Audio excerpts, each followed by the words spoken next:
It's the Season 4 premiere episode, and Kate returns to talk to David about some of her favorite animals in all of the Legend of Zelda games.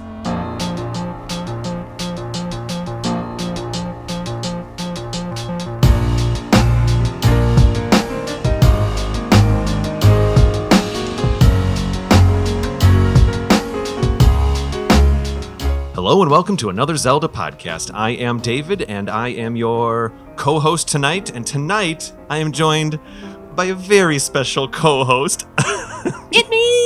Oh my gosh! Oh, Kate is back. Kate, Hi. How are you? I'm doing very well, thank you. How are you? I haven't looked at your face in a year. I know. I haven't looked at a lot of people's faces in a year. Because general gesticulation about the world. Oh boy, that was a heck of a year. So here we are. It is a Sunday night instead of the Saturday mornings. Thank you so much for making time for us to record this season premiere. Of course. Welcome back. Welcome back. Welcome back to season 4. Listeners, Kate, welcome back. We certainly did miss you, but Yes. we also made a lot of new friends in season 3. Yes. I know that you're kind of aware of the other bloggers. You're in a lot of our group chats now, which is really cool. And it's I'm still part of the team. Still, absolutely. Honestly, I got a little emotional. I came in off the highway here in Milwaukee, and I took the Holt exit, and I remember turning left onto the highway, and I was like, "Oh my gosh, I just knew that it meant that I was coming to this table, and it meant that I was coming here to sit with you and talk with you." Aww. And I've certainly been waiting for this moment for quite a while here. I'm so happy. I was very nervous and excited today. Ooh, a little shaky, like, oh, do I know how to do this? Remember how nervous you were for that first episode? I'm nervous for every episode. Really? Everyone. Yeah. There's always a good 15 minutes somewhere in the day whenever we record where I get a little nervous, I'll be honest. And I think that's good if you get a little nervous. It goes back to theater. Like whenever I do a show, I'm like pacing and going nuts behind stage. You might recall when we did our show together, I cannot stop walking. I literally just do laps. Yeah. Like if I stop walking, I have a complete fit. I think we passed each other a couple times. We were like, hey, okay, bye. I mean, to be honest, that's where some of those like Zelda chat origins came from, is we'd be Yes. hanging out back there and chatting and talking about Breath of the Wild and all the rest. Yeah. Oh my goodness. So today, Kate, what are we chatting about? I'm going to get into listener feedback, but let's set this up. Sure. We are chatting about our favorite animals in the Zelda universe. And I believe the rule was they have to be based in reality of some kind. So it can't be a completely made up creature. It has to be kind of like based on an existing animal or actually an existing animal. Yeah, that's what. Yeah, we kind of. So what it was I noticed that every season premiere, I guess, has been a favorites episode. Mm-hmm. That was never planned until I guess this year, and I was like, okay, because we were chatting enough that we knew that we were going to do the season premiere together, and I'm so excited because we're still going to be incorporating all the other people in the show, and I'm hoping we can do some group ones and stuff like that. Cool. I think it's going to be an absolute blast. But so we made a lot of friends in season 3. They're coming along for the ride, but I really wanted to start season 4 off. You and I going back to our basics here a little bit. Yeah. And so I was thinking, okay, we should do a favorites episode, but I had no idea what the topic would be. And I was like, well, Kate has a dog and a cat right now, and she's going through a lot of animal experiences. And also at the same time, I honestly don't know how much Zelda you've been playing over the last year. If the answer is 0, we will not judge you. It hasn't been a lot because I got an Oculus Quest, so I've been kind of going nuts with that. Yeah. So it's over there. Oh, I see Listeners cannot see, but yeah, it's overcharging because I play it all the time. So I've been kind of getting into that, and then also going. I always go nuts with like the little indie games on Switch. So come to think of it, I have been watching your Switch profile, and it's filled with indie games. They're usually like little short guys. Yeah. But I'm waiting, as everyone is, like breathlessly for Breath of the Wild 2. Yes, indeed. And, I was there watching the new trailer for it as it was happening live. I'm sitting there like, I should be working right now, but I'm watching this trailer instead. I was definitely at work as well, sneaking it on my computer. And then seeing, 2022, and it's probably Christmas 2022, and I'm like, no! But I have been thinking about starting Breath of the Wild over again, because I like the story part of it. And at this point, I've been just running around trying to find shrines for so long. I'm like, I kind of want to start over from the beginning, especially now. Have you ever done master mode?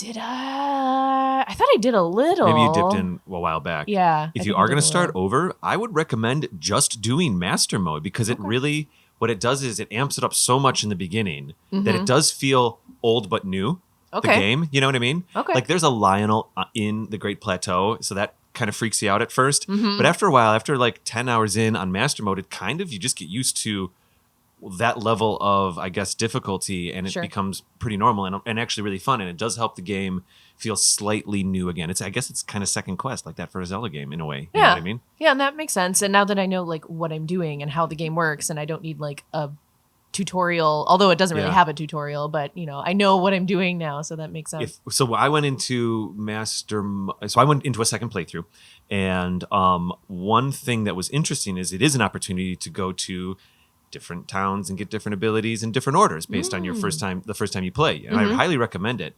In fact, I think I ended up going to Rito first in master mode because I was like, I need to Rivali Gale all over this place because this is going to be, I need to get out. If it gets tough, I need to get out of there. Get out. Yeah. And also at the time I had a little bit of the DLC stuff at that point. So I actually prioritized trying to get the Hillian Shield, trying to get, I don't know, that little teleporter thing you can get in one of the labyrinths. And it was a little difficult, but in those first 5 hours on Master Quest, I got all the goodies, and then it was a real blast. I really recommend it. If you go regular mode, I totally get it, but I highly recommend it. That'll be up next, and then Skyward Sword, HD. Considering it. Well, could you consider it a little bit more if we have it be like our season finale or something? Maybe we talk about Skyward Sword. Yeah, we could do that. It's been a hot minute since I played that one, so probably playing it in HD. Plus, you said you've been enjoying it. I have more than the original version. That's a good incentive. We have received a lot of I'm interrupting you just like the old days. No. I'm so excited. I'm so sorry. How dare you? Those comments are going to be rolling in. I know, David. Stop interrupting, Kate.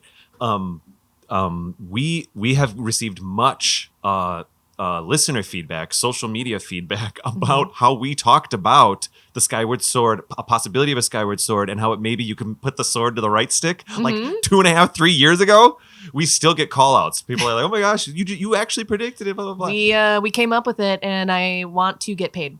Yeah, that's what it is. Waiting for the paycheck. Yeah.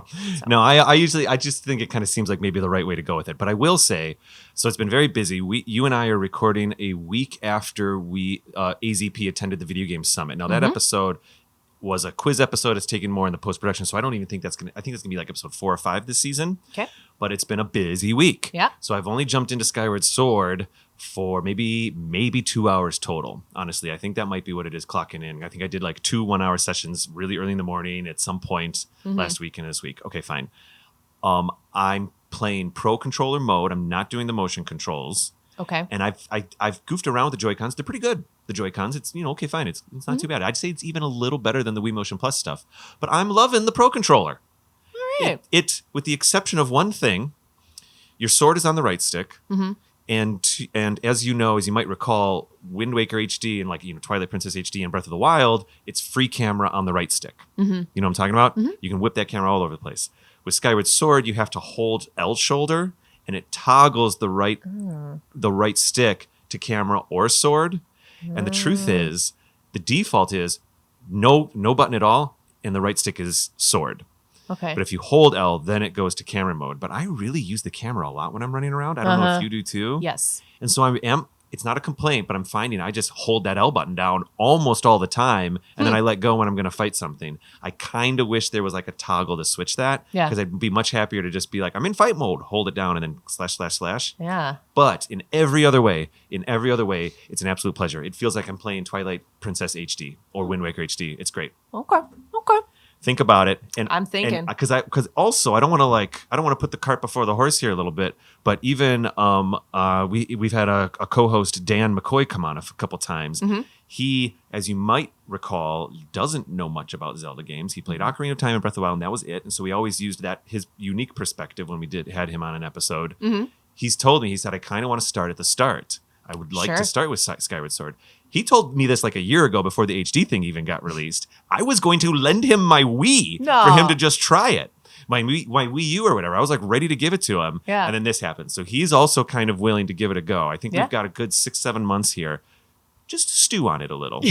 Just enough time for me to get to that gauntlet of bosses and then maybe actually pass it this time. If you stop at the gauntlet, I don't know if anyone will judge you too much. It's always where I stopped before. Yeah. So anyway, okay, wow, there's all of that action. We're catching up a little bit here, I guess. Okay, so let's do listener feedback, actually. Oh, yeah, so we're going to do the animals. Yeah, we're back. Okay, I did all that. Okay. I am overwhelmed with excitement right now. I can't even speak clearly. I'm so excited to be back here. All right. I know, I'm a really big deal. I've missed you, Kate. I've missed you. I've missed chatting with you. I've missed having you around as a friend and all the rest, and it's so nice to be here. Yeah. Okay. So we only have 3 today. We're going to keep it real simple. Cool. This first one's on YouTube. Federedfey. Sure. Yeah. Fetteredfey sent us a little message over on YouTube, and it was in regards to our season 3 finale, which I recorded alone about a week ago, Kate. Oh.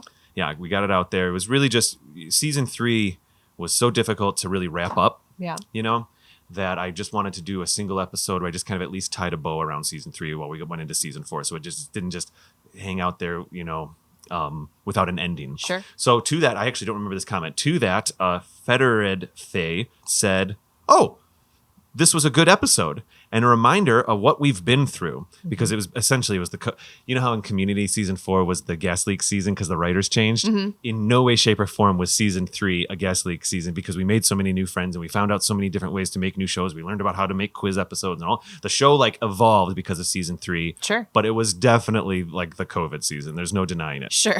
You know what I mean? Yes, of course. So what we've all been through. You're awesome, David. Oh, maybe that's why I picked this. No, I'm joking. That's not why.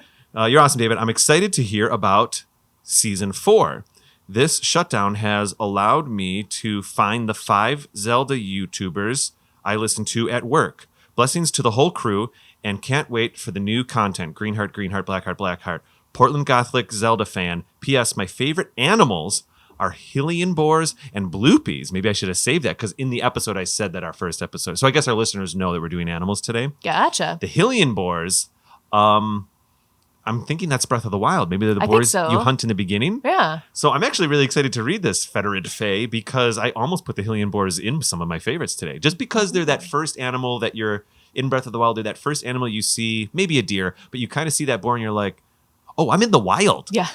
They kind of just run around and you can maybe shoot them with an arrow or you learn that you can actually harvest them for meat and they're a little scary. They're just scary enough that they run around towards, you know what I mean? Right. Would you agree? Yeah. I mean, it's giving me nostalgia just thinking about it where you're like, okay, here we go. All right. Absolutely. And it kind of, like you said, it makes you think and feel that you're in the wild. You're not in that kind of, bokoblin made up area yet, but yes. It's like, oh, this feels realer to me because now this is like a real animal and I feel like I'm actually running around, That's it, exactly. hunting. I just realized this as you were talking. Let's consider Hyrule Field in Twilight Princess. When you get out there, you're basically like, okay, there's some, I don't know, bokoblins or boblins or whatever they call them in that one.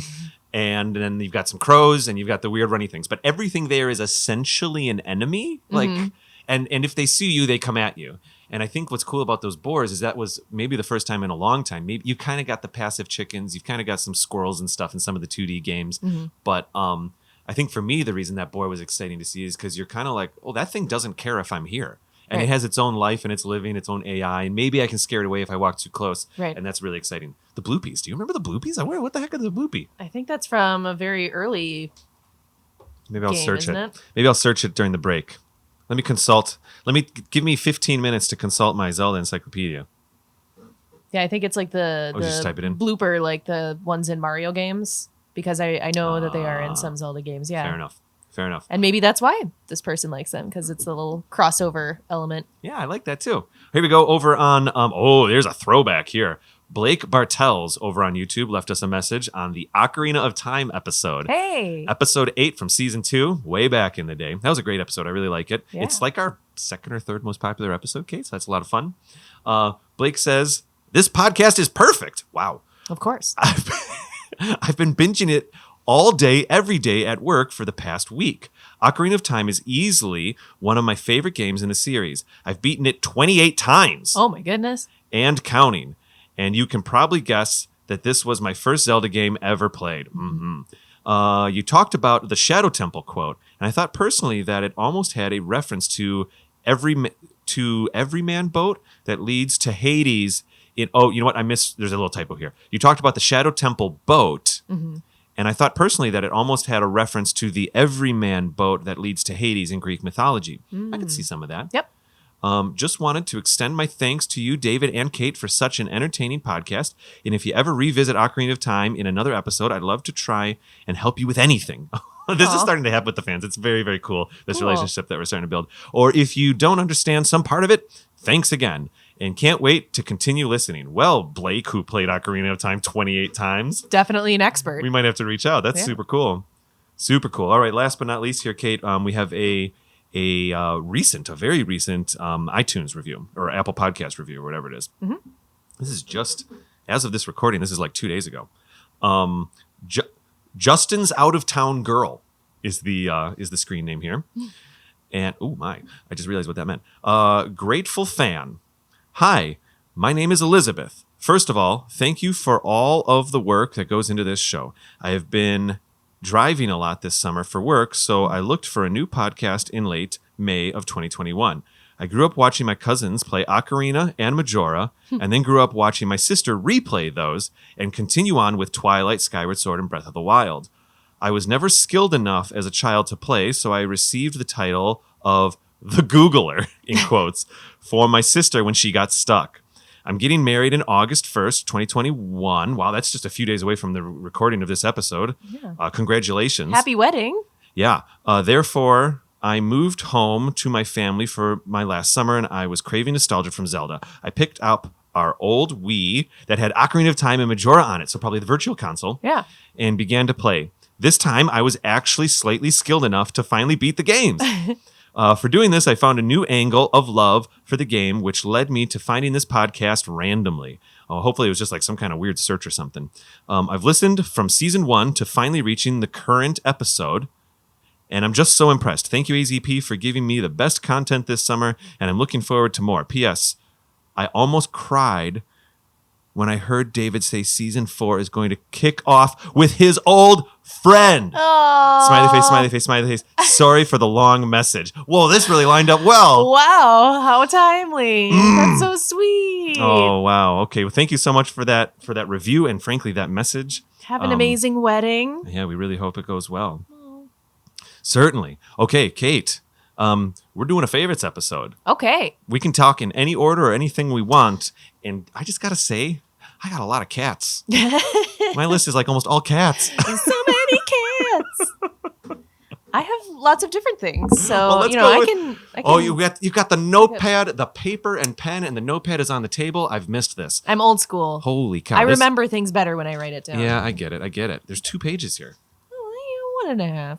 I started with like 5 because I was thinking in my head of like a top 10-ish kind of thing. Sure. And then I'm like, I could just add a couple more. So I kind of maybe I want to do the order of like, honorable mentions / least favorite to like most favorite or something like that. I kind of you can speak about this in any order you have. I do have an honorable mention like experience as well. I can't say that it's a single animal. Okay.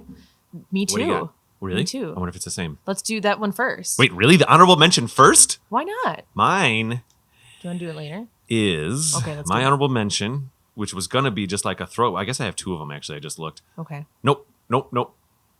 I digress. I have one honorable mention. The other one was I shifted it over to the real list. My honorable mention is Ricky, Dimitri, and Moosh in the Oracle games.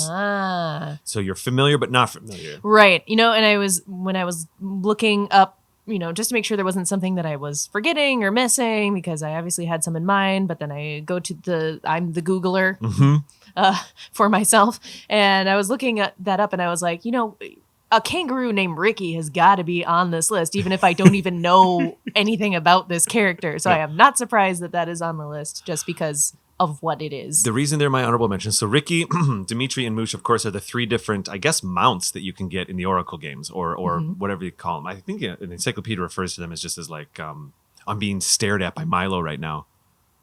All right. I didn't mean to break the show. But I think he came out to see what was going on. Hi, Milo. Remember? He missed you too. I think he's pretty chill about the whole thing. He's yawning. All right. So the reason I put Ricky, Dimitri, and Moosh on there, Ricky's the boxing kangaroo. Yep. Which is basically a real animal. Dimitri is is essentially a Dodongo, honestly, I've learned. But we would call him a dinosaur or whatever, but he's a Dodongo. He's a friendly one. And then Moosh is a bear, but it can also fly. And the reason they're honorable mentions for me is because all three of them, Ricky might be the closest to a real world animal, but this actually leads me to our rule set. It circles us all the way back to our rules here. When we decided to do a favorites animal episode, both of us, I think we're kind of thinking like, well, what exactly is an animal? Is a bokoblin an animal? You know, or are they a creature or an enemy or whatever? So I thought, well, how about this? Let's, if in like famously cuckoos are chickens, but they have a different, you know, a bat is a key. They call it geese in Zelda, but they're bats. Right. If there is an animal analog in Zelda to the real world, I think we should and could count it. And sometimes like a cat is just actually called a cat in Zelda games. Right. So anything that has a real world analog counts for me, as far as I'm concerned, counts as an animal. Yep. And so, in my opinion, Ricky is the closest thing to a real animal because it's a kangaroo. Obviously, Dodongos and bears exist, but big blue bears with tiny wings that can fly around like that bug thing in episode 1. No, I don't count it.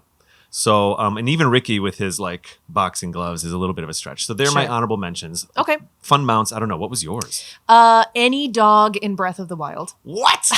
What? Just any dog. Oh, they're so great. I know. How are they an honorable mention? So they're an honorable mention because you can't like pet them. You can't do too much with them. Yeah. But they sure are cute. And they'll eat your meat. Yes, they will. And and they'll lead you to treasure. Yeah. And that's about it. But it's nice just to have, and now that I am a dog owner, I am more of a dog person. I'm still a cat person, let's be real. But I'm more of a dog person.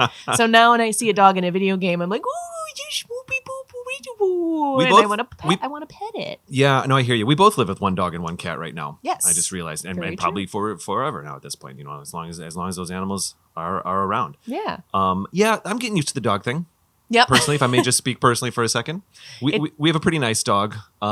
Your dog's wonderful. She seems adorable. She's really young, I think, right? She's 2 years old now. Oh, that is young. Our guy's like 4, so he's kind of coming out of puppy. Yep. And yeah, I mean, it took me a minute to get into the dog thing too. But now I'll see, we just saw a puppy the other day and I was just like, oh, a puppy. So, and there are dogs in other video games, like Red Dead Redemption, that you can pet. And so they did it better, I must say, because Bill will play that and he'll just sit there and like pet the puppy. And I'll be like, keep petting the puppy. Keep petting the puppy. It's cute. So I wish you could do more with the dogs, but I do like that they're just another little element. They're like the stable dog, that's just at the farm. Do you know what's interesting about those dogs is that they might actually have a little bit more AI to them. They're a little bit more aware of their surroundings. They have different personality traits. They run around chasing their tails. They will notice if you're there. They'll walk up to you. They'll notice if other NPCs are around. But they might have more AI than, for example, the dogs in Castletown in Twilight Princess. Yes. But you can pick those dogs up and cuddle them. Oh, that's true. You can pick it up. Do you in cuddle Twilight them? Princess. Well, you pick them up and you put them over your shoulder. Yeah. Right? Yeah. I'd say that's kind of You cuddling. can carry them around. I mean, there's no button to be like, ooh, shoopy doopy doopy doo. If only. But you can put them over your shoulder. That's true. All right, so that was my honorable All right, mention. fair enough. Any dog. That's cool. Any dog. Any dog. Well, if we're going to go from dogs to cats, let me do one of my cats. Okay. I'm going to stick with Twilight Princess. I think I know who you're going to talk about. Is it Gengo? I don't know. Or is it Link? Oh. Well, I'm doing Gengo then. Okay. Gengo the Cat is the cat that you find when you go into a town. You go into a certain building in, I think it is Castletown, or do they call it Hyrule Town, or whatever it is. And remember, you see the character that's frozen solid in gold? Yes. Yeah, and he's got his treasure all around him and stuff like that. He technically has a cat on his head that's frozen in gold as a little hat. That is a real cat that's alive. And when you are able to release the curse, that cat starts walking around, and you can speak to the cat in wolf form. And Gengo the Cat, if I'm remembering correctly, is like the head of all the cats when you speak to them in wolf form, and they're kind of running their own little like cat mob or cat culture or whatever it is. And it's a lot of fun. I can't help but also think about the big poofy cat that's over by Telma's bar, right? That's the one I thought. That's what you thought? Yeah. Let's transition to it. Okay. I mean, I guess I didn't spend that much time on More Gengo. cats. That's okay. We have lots to talk about. There's a lot of cats in Twilight Princess. A lot of cats. Maybe that's why I like Twilight Princess so dang much. So many cats. Well, okay, so Gengo, and then so you unfreeze Gengo, and Gengo has some actions that you can speak to, and that's about it. I guess that's everything. I'm just rehashing what I said already. Okay. So let's talk about the Poofy Cat by Telma. Do it. I don't have much. I just remember it sticking out. I actually don't have that cat on my list. I don't either, but that's where I thought you were going. That's where I thought you were going with that one, because that's the most memorable cat from that game. And I thought about it, and I was like, no, I like other animals more. Well, let's remember that cat just a little bit. One thing that's kind of fun about that cat is that when you first go into Telma's bar, I think you first go in as a wolf, don't you? Then you go back in as a human later. I thought so. I think so. I think you have to sneak in and go up on the cat kind of clues you in. It's like, follow me. Mm-hmm. And then later you see the cat as a human, and the cat says something like, or doesn't say anything. Maybe as a dog you talk to it and it says, you smell familiar or something. Remember, it kind of remembers you from when you're in your Hillian form. Mm-hmm. Otherwise, it's just kind of it's like a sassy little cat, I think. Yeah, right? She doesn't do too much. I see. I'm trying to think if I ever did free the golden guy, because that's not a required task, is it? Mm-mm. I don't know if I ever ended up doing that. Back in there. So maybe I haven't met that cat before. We got to get you a Wii U. We got to get you Twilight Princess HD. Oh, yeah, the HD version. Yeah. No. You can play regular too. I just have the normal kind. Well, better bloom effects in that normal one. What else you got? All right, so I'm going to move on to cows. Okay, let's do it. Cows. Uh-huh. Mostly the Ocarina of Time cows, because that's the one I have most experience with. Mm-hmm. And the reason I like these cows is because they're in random holes in the ground, and that's weird. I was wondering if you were going to go there. I mean, of course. I thought you were just going to do Lon Lon Ranch or something. Well, yeah. I mean, those are cute and everything. How do the cows get down there? How do they survive? I don't know, because it's just like a little hole in the ground. Mm-hmm. That was a thought that I remembered having when I would like fall into one of those little holes in the ground and be like, there's a cat. What do you do? How do you exist down here? How do you exist? What are you doing down here? And it's just so random and weird. Like, how did that come about when they were putting this game together? Like, let's put a cow in the ground. Well, you know what it is? I mean, obviously those holes, they put little like item packets all over Hyrule Field, essentially, is what it is. And one thing that's interesting about those holes is they're not real holes in the original Nintendo 64 one. They're not rendered as a hole. They're just rendered as like a little black circle sprite. Right. To make it look like a hole. Right. So they just peppered those things all over the place. And maybe there wasn't a lot of thought put into the logic behind it, because they are kind of just like almost like an Uber treasure chest when you go down those things. You collect what you need to collect, right? And apparently in the Master Quest version, they're in Jabu Jabu's belly, which I did not know about. Cows or the holes? The cows. And then you can use them as switches, and they like pop out treasure. That's what I was reading about. I haven't played that, but I have Master Mode on my game. I have the GameCube disc one where you have, you know what I mean? But I've never gone that far. Maybe I got to try it now. That's what I saw. I mean, if that's not true, listeners, let us know. But does that mean Jabu Jabu ate them as well? I don't know. I mean, it would probably eat anything. So that almost makes more sense that cows would be there than in a random hole in the ground. Quite honestly. There's no way out except the tiny hole. Okay, there's magic holes. I mean, we're gonna logic this lore. There's magic holes, magic elevators to get in and out. So maybe that could transport a cow still up and down. Sure. Maybe they fall into the holes and they didn't realize yet. Poor cow. There's bugs down there and stuff. But they're still willing to give you milk. Let's talk about the cows in Lon Lon Ranch a little bit. Don't they like speak to you? Or do they just say moo? I feel like there's maybe if you play one of the ocarina tunes or something, I feel like there was dialogue from the cows, like drink my sweet, sweet milk or something like that. I'm not joking. Oh, yeah. No, that's ringing a bell. Right. Or maybe Malin speaks about how you drink their milk or something, but I don't know. But it is another... They're like, hey, you got a bottle? I'll give you half a bottle of milk. Yeah. There's something like that. Wow, this is really escaping me right now. But it's also cute that, it's not a potion. It's another kind of real world aspect where like, I am having a real life snack. And now I'm stronger. Like, yeah. It's a got milk ad maybe from Legend of Zelda. But yeah, so I like the cows. Well, that was my next one. They are cute and useful.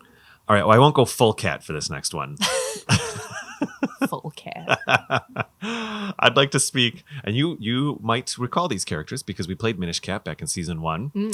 I'd like to speak about Scratcher and I think it's Roho. Yeah, no, Rolf.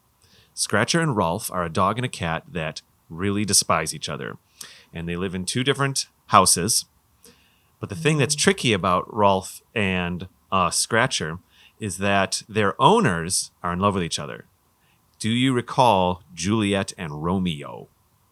I think we spoke to them very quickly in our episode, but that was like almost 3 years ago. Yeah. I'm also terrible with names of humans and video game Juliet characters. and Romeo, spelled differently to be cute and fun. Sure. They are star-crossed lovers. They are in love with each other, and they just can't line up because their dog and cat hate each other. And they say, "Oh, we'll never be together because our dog won't live with our cat, or cat won't live with our dog." That's kind of funny. Actually, I could, when I my girlfriend had the dog and I had the cat, and when we got together, we had a full 4 months of like chaos where the dog wanted the cat in its mouth and wanted that cat to be gone. And there was a series of like gates in the hallways to make sure that they couldn't they could get used to each other, and they couldn't like interface. And slowly but surely, then finally we got to a point where the cat got like the front sunroom permanently for like 6 months, and it just became the cat room. The food was in there, everything. And I think the dog basically got used to the cat. That being the thing. And it worked out. But one thing that's kind of fun about Scratcher and Rolf is that, of course, in your Minish form, you can speak to them. And I think there's a book you need to get. I actually wrote it down. It's the Hillian Bestiary book is what you have to get in the building that Scratcher lives in. And Scratcher's a perfectly pleasant cat when you're in your normal size form. But when you go down into your Minish form or your Picori form, the cat doesn't care anymore. And it's like a laser light on the floor. The cat tries to swat at you and get in the way. And you got to run for your life. The cat becomes an enemy pretty quickly to try to get to that book. And actually what's kind of interesting is if you happen to go over to the dog in Minish form, Rolf actually warns you. He said, you got to be careful of this size. I'm paraphrasing here, but I think if you hit the dog first, it's like warning you about the cat. And that's kind of funny. Well, maybe they just need to take Romeo and Juliet need to take your advice on how to get the series together. Of baby gates in the hallways. You guys got this. It'll happen. We honestly own like 3 gates and like 2 pens just to get through that experience, which we don't need them anymore. Well, we use them once in a while. Yep. We still use our baby gate between the cat and the Edie's dog. in the crate. She's here in the crate is here in the living room with us, or the kitchen, the dining room with us. But we have a baby gate up to the second floor, and sometimes only the cat is allowed on the second floor. Yeah. So it's a thing. I got to say, just to get a little off Zelda for just 10 seconds here, to stick with the dog-cat thing, because we are talking about some of our favorite animals. One thing that we did that I think was kind of cool is we very early on allowed the cat on the bed at night to sleep, but the dog was already pre-trained to go to a dog bed by literally saying the word like inside was the trigger word or the key word. And so we would train the dog to go to the bed every night, and we'd let the cat get on the bed and sleep there. And the concept is the dog has obvious physical dominance, but if we give the cat a little bit of like political dominance, because dogs will then learn, where they fit, and it worked. It worked. There started to be respect, and the dog would always give us a couple eyes, like, "Are you sure I can't come up? Are you sure?" And we would stay inside, and he'd go to his bed, and now everyone's happy, and there it is. A year later. Good deal. It can be done. So it can be done, Juliet and Romeo. If ever there was a Minish Cap sequel, maybe we could give them some advice. Oh, cute. There's a lot of other cats in Minish Cap too, actually, now that I think about it, up in the top part of the Castle Village, Hyrule Village, or whatever, Hyrule Town. Yeah, cats are all over these games. Mm-hmm. Well, I'm going to go to, I don't know, the opposite of a cat in terms of cuteness. Okay. And my next one is going to be the spiders, like any kind of spider. What? So like sculptulas. You've got spiders in as a favorite animal? Yes. You love them? No. But they're effective villains. Okay. And the reason why I also put them in there is they're gross, they're effective, they're challenging. I mean, they're in basically all of the games. They're in Ocarina and Majora's Mask and Twilight Princess and Phantom Hourglass and Spirit Tracks and Skyward Sword. They're in everything. And to me, they're challenging with the swinging around kind of thing. Like, I cannot tell you how many times I've been thrown onto my butt by a swinging spider. Swing, hit you, and Yep. I think Ocarina of Time and on, yeah. I was thinking about those first 4, Link's Awakening, Link to the Past, and the first 2. I don't know if there's any there, but Ocarina on, it's great. Yeah. And another reason that I included them is because there's the scavenger hunt element to it, too, where you collect the gold Skulltulas. So, you collect those and then you can free people. So it's not just like, and I'm probably, cheating by choosing like the big ones, but also the little ones. I mean, let's just say spiders. Spiders, sure. But that's why, because they're not just an enemy. It's also like a treasure hunt, so to speak. Speaking of hunt, do you have to find spiders in Skyward Sword or Twilight Princess as part of the bug quests, the bug hunts? I can't quite remember. I don't know if I've ever found a spider specifically. I don't know. I know, obviously, there's the Ocarina of Time one with the spider demon house. That's horrifying. Yeah. But it's nice when you free the people. And you can kind of collect the bugs in the jar, but I don't think those are spiders. I think they have 6 legs, technically. They crawl around like spiders, but... Yeah. I think there's I think you look for the gold ones in Majora's Mask, too. To say, but that could be. But yeah, I just like that there's a different element of it, and I always find them to be just like a good enemy or a good boss. If it's like I don't know if Goma kind of counts, but it's vaguely spidery. Yeah, you know? I was thinking about that. I was gonna say, as long as there aren't babies coming out of the butt. Well. Effective, right? I mean, I remember. I just like a week ago I just happened to re-listen to. I don't even know if it was like season 1, episode 8, and you were all about the frogs or the spiders that had babies coming out of their bodies. It's a challenge, and it's creepy and weird, and it's a good boss idea, I guess. But yeah, I just chose spiders. I'm into it. I hate spiders in real life, but I think they're a cool Zelda animal. I think we go to break here and we come back with the rest of our animals. Let's go to break. Sound good? Yeah. All right, cool. I'll see you in a bit. Okay.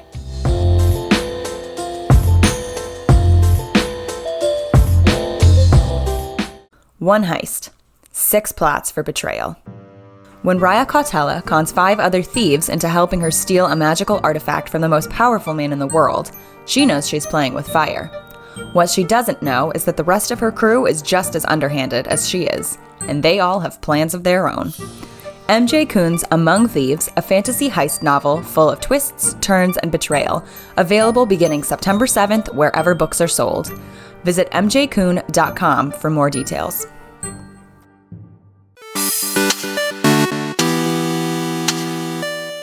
Welcome to our new podcast. Welcome to our new podcast. This isn't working. Agreed. I think we're going to have to do it turn by turn. Well, now that you mention it, we are a brand new RPG video game podcast. Our very existence hinges on turn-based gaming. So join us on the Turn by Turn podcast, where we'll be talking about Pokemon, Fire Emblem, Golden Sun, Shining Force, Mother, and so many more. It's your turn to come and join us.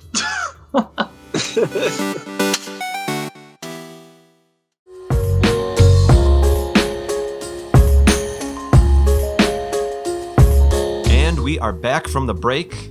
Boy, wasn't it exciting to hear ads for those other 6-5 shows, Kate? Absolutely it was. I'm going to check them out immediately. We got some good ones these days. Yeah. We got some good ones. There's another. We got a couple other like video game adjacent ones. There's the Top 5 Nintendo comes out, I think a few weeks, maybe a week after this episode comes out. And Turn by Turn, they're doing great stuff over there. I don't know if you've spotted it or not yet. I have. Yeah. But there are more and more coming out. It's awesome. It's fun. It's good times for sure. And also, while we were on break, I saw that you have the Nintendo Entertainment System Lego set. I do, and the reason you don't see a TV is because Milo knocked it over and smashed it. Oh, you got to rebuild it? I have to rebuild it, which is not the worst thing in the world. I think just the system looks great. Like, just like this, it's really classy looking this way. It was the most fun Lego set I've ever built. Oh, man.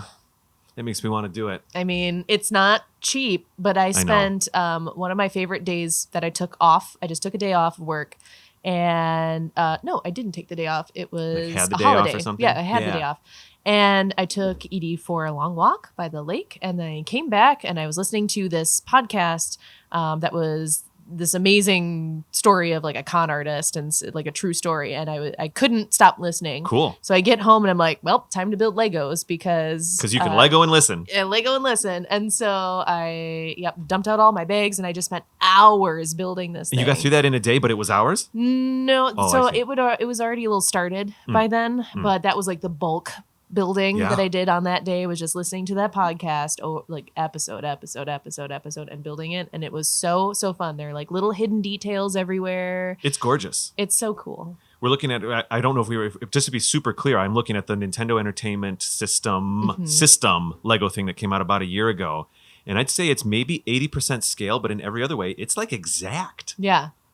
It's gorgeous. It's really cool. And I Oh, wish you man. could see the TV part too, but it's in pieces upstairs. That's fine. I got my dad a Lego kit for Christmas. Aw. No, for Father's Day, just recently. Yeah. And I was a little nervous about it because I have a great relationship with my dad. He's a great guy, but he doesn't have a lot of toys. Mm-hmm. You know what I mean? And I kind of took a risk. And I even said to my girlfriend, I said, I really want to get my dad a toy for Father's Day because he's gotten socks and ties for decades. Sure. And we were at the Lego store downtown Chicago over on the Magnificent Mile. Mm-hmm. And I was kind of spying this like Apollo 11 one or something. My dad's a big space fan. But there was an International Space Station kit. Yes. And so I got that one for him. And it comes on a stand. It looks very, I guess you could say, grown up, or it looks classy. I have seen it. I have wanted that one. I got to tell you, he started ripping the paper out and he saw the little Lego logo and he went, whoa! He got really excited and it made me so happy. I was really happy. So I'll have to report back as to when that gets built. But anyway. Awesome. Anyways, that's super cool to look at that. I didn't mean to get too sidetracked, but we have to speak about it because it's amazing. Of course. How do you do the cord? Is it just like a hose? Yeah. The black cord from the system to the controllers? Yep. One of those like Lego hoses? Yeah. Your standard Lego hose. Standard Lego hose. Yep. Copy that. Okay, let's get back into it. Favorite right. animals. It's your turn. Oh, sure. Yeah, you're right. Okay. I may not have as much as you. I've got maybe 4 or 5 left, little guys. Okay, I'm going to do an easy one. And I'm just going to pick Ganon's horse in Breath of the Wild. I like that horse. Uh-huh. It's fun to get up on that horse. I like that horse. I think I don't always choose Ganon's horse when I'm getting around Hyrule, but there are times where having that extra power, having that extra speed, having that extra height is a lot of fun. Yes. And actually, I have a little interesting tidbit about the programming in Breath of the Wild. So obviously, there's a water mechanic. There's water in Breath of the Wild, and we all know that those water levels go up and down when it rains and stuff like that. Mm-hmm. And horses can only go into water, I guess you could say, so deep, right? They would stop. Now, typically in a video game, there would be an invisible wall somewhere in the water to stop a character from moving. So the logic is, the water's so deep, the character can't go any further. But we all know what they really do is put an invisible polygon there, and there's an invisible wall. Like at the zoo. Like at the zoo. Yeah. So they can't go in the water. Yeah. Why are there bird silhouettes just floating in the air? Okay. But what is interesting about Breath of the Wild being a systemic game, which is so cool, is that there are not invisible walls for the horses and the water. The horses will stop going into the water, but they have little trigger points on their chest. Oh. And when the chest feels that it's getting high enough, that the water's getting deep enough, the horse won't want to go any further. And so the horse going into the water is not dictated by programmers going in there and drawing invisible lines around everything. They just program it into the horse and let the horse just like live in the space. And if you can get the horse in there, very, very cool. That means that Ganon's horse, its chest trigger, I guess, is higher off the ground. Right. And Ganon's horse can literally go deeper into water based on that logic. And so there are some bodies of water where the Ganon's horse has no problem getting across that other horses can't get across. So there's some fun there. Oh, I learned something today. Sometimes I'll put my ancient warrior stuff on. It's all kind of, dark and glowy orange. And sometimes I'll do the Midna hat with the red hand. And I get on my Ganon horse and I feel very thematic. Feel very cool. Aesthetically cool. Yeah. I mean, I just realized my themes are coming from all over the place. I'm grabbing some Twilight. I'm grabbing some ancient, but I think we'll get by because it looks awesome. Yes, giant horse. I considered putting that one on my list as well. The giant horse, yeah. The giant horse. That one took me a while. I was a little too ambitious. Like I got to it pretty early, and I definitely did not have enough stamina to get it, wrangle it, to tame it. So I was like super frustrated, and I was like, just like stubborn, like, no, I'm gonna be able to do it. And I'm like, okay, no, I'm not. I'm literally not able to do this. Are you telling me you just kept trying in the moment? I mean, a couple times. You're like, I can push that button fast enough. Yeah. All right, fair enough. I got this, and I'm like, I don't got this. But then I came back and I got him. Nice. How did you get out of there? Did you have to get past the 2 Lionels? Because it kind of leads you down a canyon if you have to. Knowing me, I'm pretty sure I just ran away from them. Yeah. And ran around them. Mm-hmm, I don't mess with those things unless until it was much later in the game where I had like all the hearts and all the stamina and all the food and all the power, like everything, all the cool weapons. Yeah. And then I'm like, okay, now I'm ready. I'm ready, Lionel. Yeah. Fair enough. Cool. All right. So I put Ganon's horse, but I guess giant horse. I think it's the same thing. I mean, let's face it, it's the same. Ganon's Zelda's horse is called like fantasy horse or something, right? I don't even know. Fantasy horse. I still have not found Zelda's horse, but anyway. I Is know it where the it's white supposed to one? be. Yeah, I know where it's supposed to be. I just can't track it down. I found that one. I know you did. I'm a little jealous. Well, let's continue the horse theme, shall we? Okay. And I'm going to say Epona. I got Epona on here too. Because you have to say Epona. But you have to. You have to. It was, so when I started playing video games, I played a lot of like Donkey Kong Country on Game Boy and stuff like that. And you can ride animals in those games. And it was kind of like, oh, this is kind of cool. Like Donkey Kong Country. Yeah. Yeah, okay. Little unique element. Like you have the swordfish kind of guy, and you have the ostrich and things like that. And I always thought those were, yes, the And rhinoceros. isn't there like a bee? No, you turn into a bee in the second one. Never mind. Yeah, so there, that part was always like really fun for me in those levels because I always liked running around on those. So Epona was like, obviously a step up from there, and I was in Ocarina of Time. I was like, oh, I can ride something. This is fun, and I just remember riding all over the place, even though there wasn't. You mean weren't like that once many you got places to Epona, go. you're like, Yeah. I'm going. I'm exploring. Because it's basically an Ocarina of Time. It's basically really just Hyrule Field, I think, right? I mean, I guess you can jump in. You have to jump over the fence for the desert, but as soon as you get across it, then you have to get off. yeah. Yep. But I explored anyway. Jump over the canyon too. I just realized. But anyway, yeah. Epona's great. Having Epona, just the concept of having a horse was really exciting in Ocarina of Time. I loved that kind of Nintendo kind of listened to their fans and give you Epona right off the bat in Twilight Princess. I was going to mention that too. Like she has okay. a bigger kind of role immediately and kind of more personality, and she looks so gorgeous in that game. And Yeah. Epona looks great. I even prefer. I like Epona more in Twilight Princess than even Breath of the Wild Epona and stuff like that. I think the Breath of the Wild aesthetic suits the realistic looking horse wonderfully.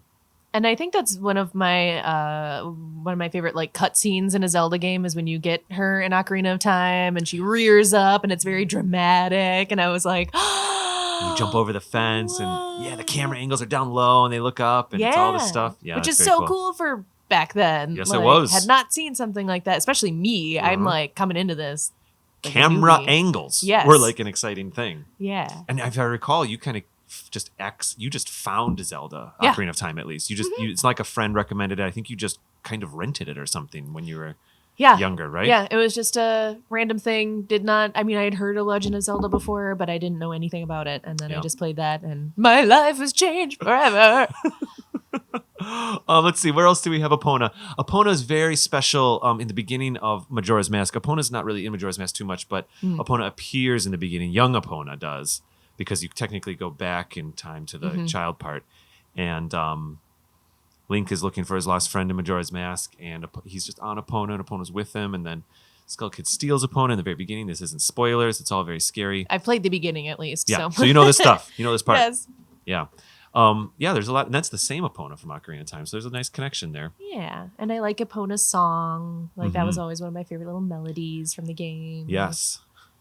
Malon singing it when you No walk Epona on. in Wind Waker because you get this. I guess it's really the boat. Right. And Skyward Sword, it's the Loftwing, which I did have on my list. Let's transition to Loftwings. Okay. I was on the edge because the Loftwing is very much patterned after whatever that giant billed blah, blah, blah bird is that we all have talked about and know about. And they're like in New Zealand or something. They're amazing and very cool and interesting to see. But there's one thing that when the team, when I'll just say the Zelda team was designing the Loftwings for Skyward Sword, the inspiration was this, I don't know, horn-billed bird or whatever it is. And then they mixed it with like a dog. They put a dog tail on it, like a German Shepherd tail or something. I think we kind of like learned this at some point in season 2. I don't know if you ever came across that info, but I think we talked about it very briefly. But anyway, the Loftwings have big fluffy tails. It's easy to forget this. Yeah. Oh yeah. Big fluffy tails. And so I was kind of like, ooh, is it a creature now or is it an animal? But let's choose that it's an animal. It's a bird. It's a big old bird. Let's speak about it a little bit. Okay. How does a loft? Oh, let's get hot takes real quick. Yeah, controversial. Hot takes. Does a Loftwing compare to Epona? Oh. It's hard. I don't know. There's something less satisfying about riding a bird than a horse in that game to me. Yeah, and they do create that connection with your Loftwing in the early parts of the game. You know, they do the literal, like the save the cat function that happens in films and in screenwriting. If you can show a character rescue a cat out of a tree, we know the character's a good character. They do a little bit of that where the bad guys in Skyward Sword steal your bird and hide your bird. You have to go find your bird so that you kind of can create a connection with your bird that way. Yeah. So it's in the narrative right off the bat, but I don't know. They basically, you know what is Skyward Sword? There's a lot more telling. There's a lot more of like, that's your special bird. How do you feel about your special bird? I don't feel the emotional connection to my special bird that I do to Epona. I just figured it out why.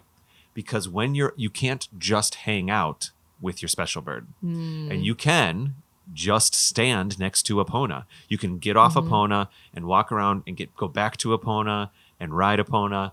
And I just realized the Loftwings only exist, a little bit like Wind Waker, when you need to travel somewhere. Yeah. They are just transportation. Narratively they're a character, but functionally, game design wise, they're not a character. I just realized that. And to that extent, you kind of exploring isn't as fun. You're really just, like you said, using them to get from point A to point B in Skyward Sword. Like, yeah, there are a couple extra little islands that you can go to, but it's not the same. You're just like flying through air. Okay, fine.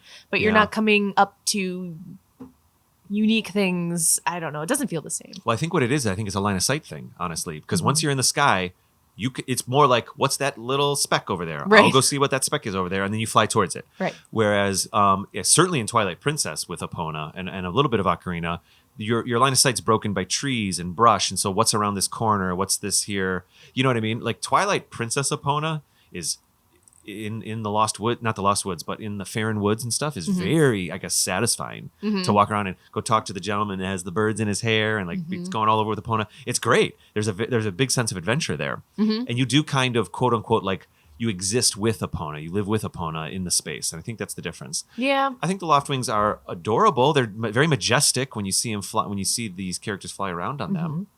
I think maybe I was also frustrated by like the attacking aspects of the Loftwing where you had to like do these other things with them. I don't know what you're talking about. And I don't you? I thought you like do a spin maybe, move or like a charge move or something like that. Yeah, there's a charge. So it's like that.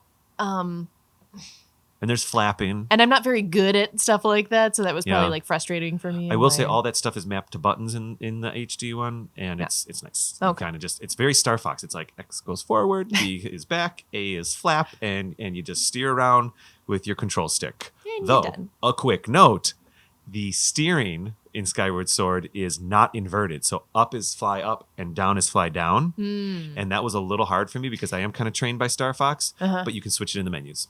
Okay. That you can switch. I wonder if that was something that I was like confused by at first as well. Well, I think when you're holding a Wiimote, up should be up. You know, when you're pointing at the screen and you kind of tilt your Wiimote up, that makes sense because it's a 1-to-1 to the bird theoretically. You know what I mean? You're kind of paper airplaning the thing.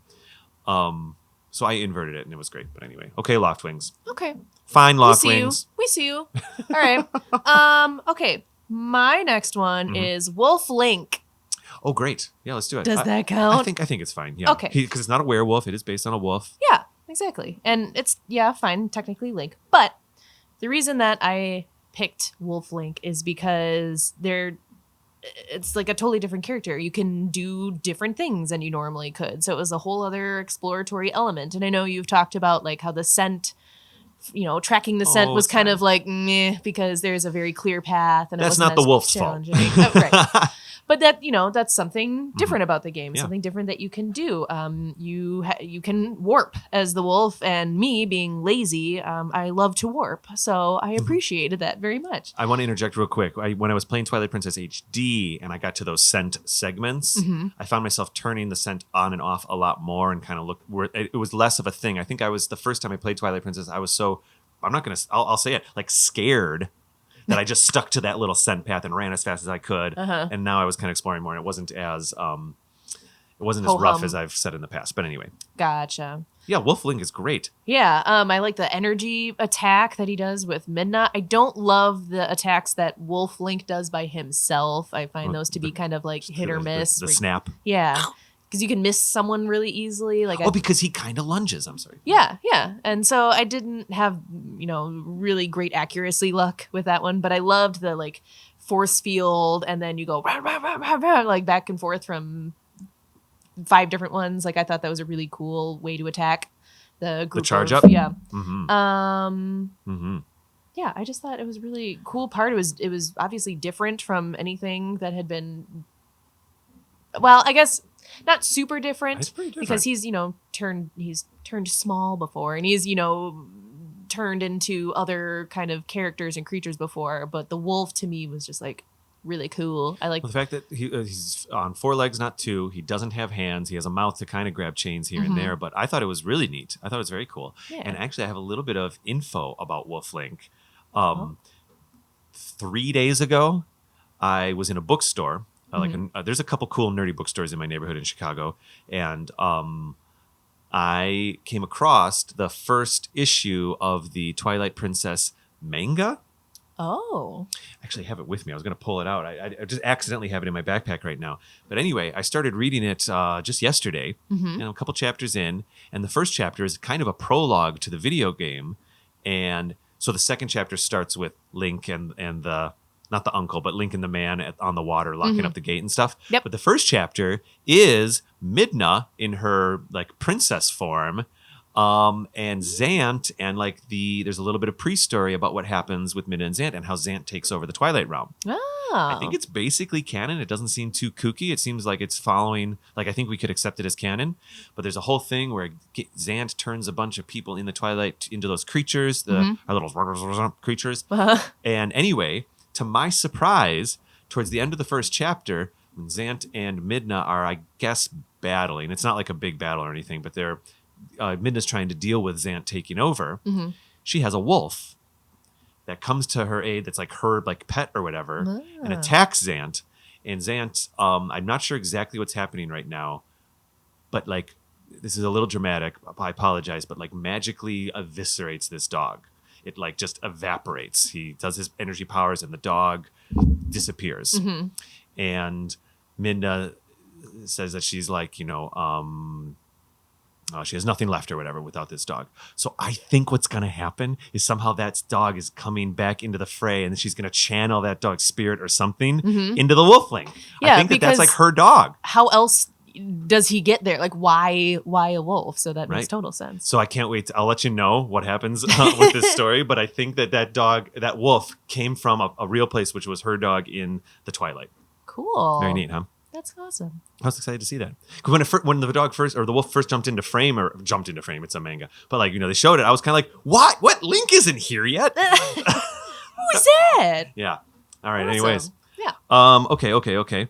So I would like to speak about one that maybe you haven't encountered yet, but I want to talk about all of the little birds that are by the bird lover in A Link Between Worlds. Okay. There is. Remember when we played A Link to the Past? There was a little vagabond or a little homeless guy under one of the bridges, and you can get a bottle from him. Yes.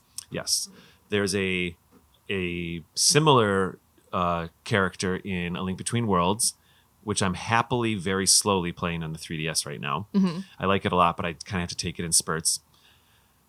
And in a similar bridge, you go underneath and you talk to this guy, and he's like a bird collector. So he's not one without a home. He goes to this place and studies birds in this area underneath the bridge. Gotcha. And it's kind of cool. All the different birds fly in and you deal with it. By the way, that gets me thinking about Agatha a little bit. But anyway, it's really cute. And the birds come in, and because it's 3D, they kind of fly up and down, and it's all great. And you still get a bottle from this character, but I wanted to speak about all of the birds. All the birds. All the birds over there in A Link Between Worlds. It's a quick one. Cool. Okay. Not much more to say. Cool. Well, I only have one more, I think, that I want to talk about that's fine. here. I think I've got a couple. Okay. Well, I will do my last one. Oh, I have two-ish. Okay. 1.5. So this one is a creature from Breath of the Wild, and it's a particular one. So you know how there are sand seals Yes. in the desert? Oh my gosh. There's one in particular that's actually has a name, and it's not just an anonymous sand seal, and its name is Patricia! Because you have to yell that like the meme. It's necessary. What are you talking about? I have no idea. I know about Patricia. Patricia shows up in Age of Calamity. But anyway. Yeah. I think she supports one of the characters. But anyway, they even introduced Patricia with a name card. Patricia. Yeah, when that character shows up. But anyway. You have to yell it. It's like a Vine from many moons ago Oh, where okay, there are these like cheerleaders, and the guy who's coaching them just screams, "Patricia, do a better job, honey!" Like, like that. Yeah. And then it goes nice. I see. But So. Patricia, I think her subtitle is like the best sand seal or something like yeah. that. I think it's in So there. she's the most agile and the most outgoing of the sand seals. And if you feed her a piece of fruit, she will offer wisdom that will be translated by her translator. Oh my gosh, I don't know if I ever did this. Yeah, and so she often she's a very punny seal too, so she'll try to add seal puns to her wisdom and advice, and the translator chooses not to include Oh my the God, puns. that's the greatest. The translator gets embarrassed because we don't. Well, wait. So you've done this? Have you like read it? So yeah. like so I wonder if how do you know she's doing puns? Maybe the translator says like I'm not going to say that part. Yeah, I'm sure you can like you read it, and I'm just learning about this. I had to like learn more information about I knew Patricia. about Patricia, but I never. Right, exactly. You didn't. We maybe didn't go as far as we should Wow. have into the lore that is Patricia, but yeah, I'm sure you can read what she's saying, and then the guy's like, "Oh, well, you know, she said that." Blah, blah, blah. Oh my gosh, that's great. I love A, that one of them is named, and I love B, that her name is Patricia the Sand Seal. So that was my last choice. Okay, I have like two. One's a quick one, and one we might be able to chat about a little bit. Okay. I'm gonna go to the Savage Shark, and I'm expecting you to be a little bit blank. It's okay. Here, I can just show you. Well, if you're googling, I'm looking. Ocarina of Time, the Savage Shark. Yeah. Oh. Do you remember the shark that's down Oh, in the tank by Lake Hylia? Yes. And in the original Ocarina of Time, it's kind of just like a single polygon, with just an image on a polygon, maybe two polygons. It looks terrible. Yeah, and that's what I've got up right now. And it's like it was kind of almost not an Easter egg, but it's almost an Easter egg. It's like if you choose to wear the iron boots and go down into the water, you'll see a shark down in the drain. Yep. And then when the Ocarina of Time HD or 3D one came out, they actually modeled an actual shark, but it's basically pointing in the same direction. Doesn't move. It doesn't move. It doesn't anything. I feel like some programmer threw it in there in the last minute just as a bit of a joke. And it's called the Savage Shark because there are other sharks. I looked into the encyclopedia here. Yeah. Legit, like the official encyclopedia has the Savage Shark along with others. But I do remember seeing that. And it kind of reminded me of the frozen key in Banjo-Kazooie. Did you ever play that game? I've heard about the this. rotating frozen key that is nothing. that you can't get? No. Huh. To my knowledge, it does nothing, but you're looking at it like, what? That's very important. But I cannot get to it, and it's just a floating, like, rotating key. So this kind of reminded me of that because that was another game that I played at the time where I'm like, what is this thing behind the thing? And I can't get to it. I'm like, do I need to? Is it going to come out at me at some point? No, Yep. it's just there. Nope, just a visual little Easter egg. Okay. And my last animal, my last thing on the list here is all of the animals in Link's Awakening. Oh, my. Because something occurred to me as I was kind of researching for this episode, because I was starting to think about the hippopotamus and the alligator and the panda that likes to cook and all the other things, all the different creatures that are in Link's Awakening. And I realized in some Zelda games, animals may or may not talk to Link. They might talk to Link, but it's usually there's a justification. You're in wolf form, so an animal can talk to a wolf because they're animal. Let me think about an animal that talks to Link in a different way. And when he's Minish in Minish Cap, or he's Picori, the animals will chat with him a little bit because he's like in a different state. But I was actually really kind of thrown off by how much I've never realized how much we have anthropomorphic animals in Link's Awakening all over the place. That's not really a common Zelda thing. You don't really.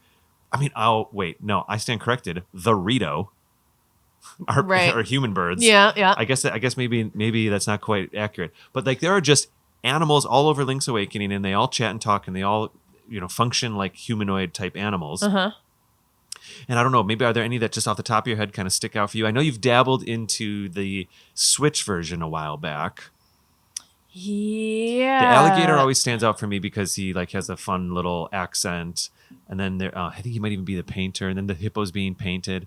And there's the panda bear that needs the honeycomb, or the bear needs the honey to make some stuff. And all the animals talk in Animal Village.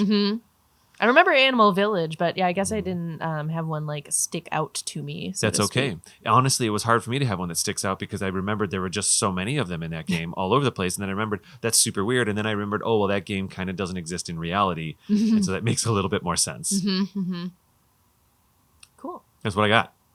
I mean, are people gonna get mad at us for not including Cuckoos? Oh, Cuckoos? Yeah. I mean, you know what's funny? I had them on my list and took them off. Oh, no, they're up at the top. I've got Cuckoo up at the top. Oh, I have another one, too. I've got Link the Cat from Twilight Princess. Oh. Link the Cat is, of course, the cat that helps you get a bottle in the very beginning of the game. When you fish, you have the cat running. Yeah. Very important little cat. Also, good graphics on that cat. Like another one of these kind of like Epona, like looks pretty realistic for the time. Yeah. Good shadowing, textures, and all that kind of stuff. Yeah, let's talk about Cuckoos. They first appeared in A Link to the Past, the third game in release order. And they've appeared almost ever since. However, the glide mechanic where you can grab a Cuckoo and fly didn't come until I think Link's Awakening, where you grab him to fly over the thing, which was then reinterpreted in Ocarina of Time. Yes. Everybody remembers the Ocarina of Time one, I think, mostly. Of course. Grabbing those Cuckoos and flying around with them. Flying all around Kakariko Village. Yeah, that I like almost didn't include them because I'm like, well, of course, it's just kind of like a given. Like they're everyone's favorite, maybe, or They were the top of my list, and then I completely forgot about them. Yeah, I mean, I feel bad that you can hurt them, but I don't blame them for then attacking you. It's like I feel bad for doing it, but I'm gonna do it anyway. I feel like the Cuckoos in A Link to the Past. I feel like that was another like buried Easter egg joke from a programmer. I really do feel like, because in A Link to the Past, it's not that dramatic. It's if you hit the chicken a few times, probably someone spent a day and just programmed to spawn 6 of them or 10 of them, and they'd all just kind of attack. And it was like, hey, look at this fun, cute, weird little thing I did because I'm a programmer with the other 20 programmers, and isn't this funny? But then it became a whole thing. You know what I mean? And I don't know if the Cuckoos attack you if you attack them in Link's Awakening. That might have carried over, but it certainly carried over to Ocarina of Time. Yes. And Majora's. And then, are there Cuckoos in Wind Waker? There's pigs. I think you pig collect in Wind Waker. I don't know if you Cuckoo collect. I don't know. I'm trying to think. I feel like maybe they're just around, but it's not. Well, the fun thing is that it's just become such a staple in the Zelda universe. Right. To the point that the attacking Cuckoos got worked into the systems in Breath of the Wild. They're just part of the combat system in Breath of the Wild now. What probably started as a funny little joke 25, 30 years ago now is an actual mechanic. Yep. In Breath of the Wild. Like I said, it's like everyone's favorite. Everyone was hurting those little chickens, but I remember the quest to collect all of them in Ocarina of Time was kind of frustrating because like back then I couldn't just like easily go online and figure out where that last one was, and I was like always missing one. Whenever it breaks your brain when you're a kid and you're playing Ocarina of Time, and if like, you're not doing chicken? The concept that you use a chicken to get a chicken, that concept that you might have to use a chicken to get a chicken to go to an area behind a windmill, all that stuff, right? Like, that takes hours to figure out as a kid. It's a super cool adventure. I know it is. It's awesome, and then you realize, oh wow, you don't even basically the lady says, "Please find my chickens." Please find my Cuckoos. And so you start grabbing a few, but you don't even realize that what's in store is an entire mechanic of Cuckoo floating. Flying around, yeah. And I always thought it was really weird that they gave her goosebumps. What? That she says that? Yeah. And you're like, I can't go get them because they give me goosebumps. Like, they give me the shivers. Ooh. I'm like, why do you have chickens, ma'am? Well, because she doesn't want to get chicken bumps. I'll be here all night. Oh, no. I was waiting for you to leave. Yeah, David, no, you need to leave when we're done. Okay, so that's what we've got. Obviously, what we do these days is it's incredibly exciting to ask our listeners to also contribute some of their favorite animals. Yes. We'll probably return to it with listener feedback in the future. You can tweet us at Another Zelda Pod, or just find us on Facebook and leave us messages about some of your favorite animals in Zelda games. There's a ton of them. Yes. Kate, I think we're pretty much done with this episode. Yeah. This is good. We're back. We chatted. We're back in the habit. Yeah. Sister Act 2. Nice. Oh my goodness. All right, so let's see. People can also find the show on Instagram at Another Zelda Podcast. You can go to our website, anotherzeldapodcast.com, where there's like a ton of content now. I don't know if you've been there lately, Kate. It's totally cool if you haven't, but we got blogs all over the place on that thing now. Blogs everywhere. There's a lot going on that site. It's really, really cool. And also you can find us. You can find our Patreon page there, where we have special bonus tiers. Episodes coming out early, episodes on video episodes for some of our top tier listeners, where I'm waving at them right now. Hi, Magical Sword people. How you doing? And let's see that if you're inclined to leave us a review on Apple Podcasts, that really definitely helps the algorithm and it helps us get seen by more and more people. It's been a fun. It's been 2017 is when we started. Did you know that? November 2017. Gosh. When I was but a wee child. Not really. I mean, we barely started in 2017. It was like our first episode, and then we quickly clicked over to 2018. But here we are, season 4. We've got a ton of great stuff planned. And Kate, I can't wait to hang out and do more episodes with you this season. I'll be back. There it is. And with all that said, Kate, I'll see you next time. Okay, bye. Nailed it! Wow, that's the way to bring it back. Awesome.